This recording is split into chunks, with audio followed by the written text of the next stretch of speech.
nakaangat yung ano mo eh. Huwag mo iangat yung ano mo. Kung takot ka. I-turn mo lang yung grinder. Yan, very good. Yan, ganyan lang.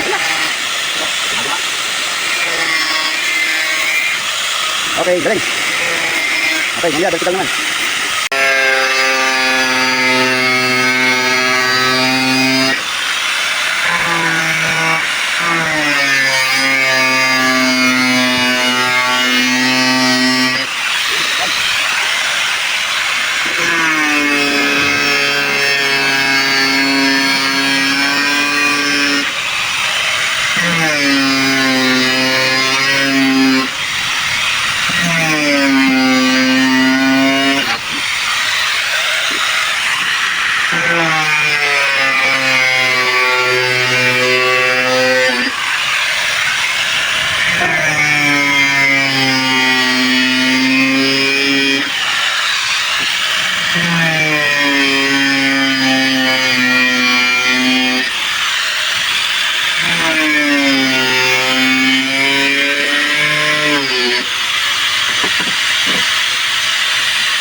Ito yung papata. Ito yan.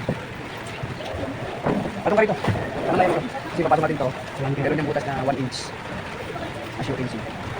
Maganda ito. Ating bigay. Ha? Huwag ka matakot sa babagsakan. At ang bagkas ha.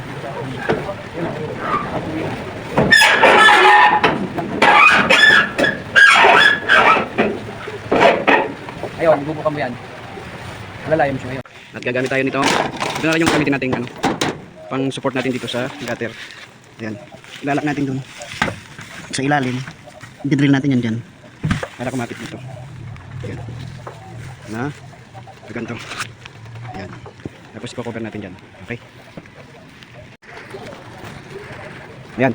Ilalak natin siya. Nakabit na sa ilalim. Ayan. Ayan. Ilalak natin dun sa ilalim. Tapos ito. Ilalak natin. Ganda lang ang lock.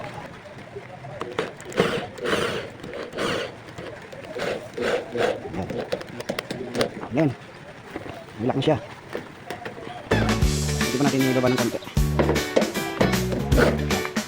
Matibay na yan.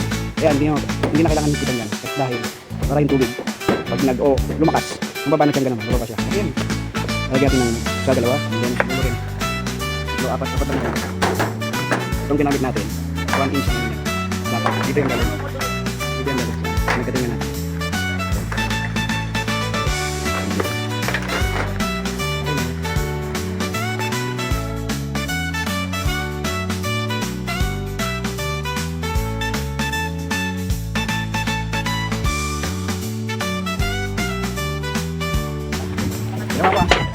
Ayan ang kasama natin. Sige yan. Galing, yung joke namin. Talagang mentor. Yan. Tapos, ating reducer. Diba? Saan pa natin yung ating reducer? Yan. Meron tayong reducer. 4 at saka reduce. Yan. Temporary, hindi mo ginalagyan ng sina. Ayan. Okay ba yun, boss? Ano lang? Ano tayo? Ano, Lord? Yan. Delikado nga lang, umuulan. Yan, meron tayong reducer ng DDoS. Okay?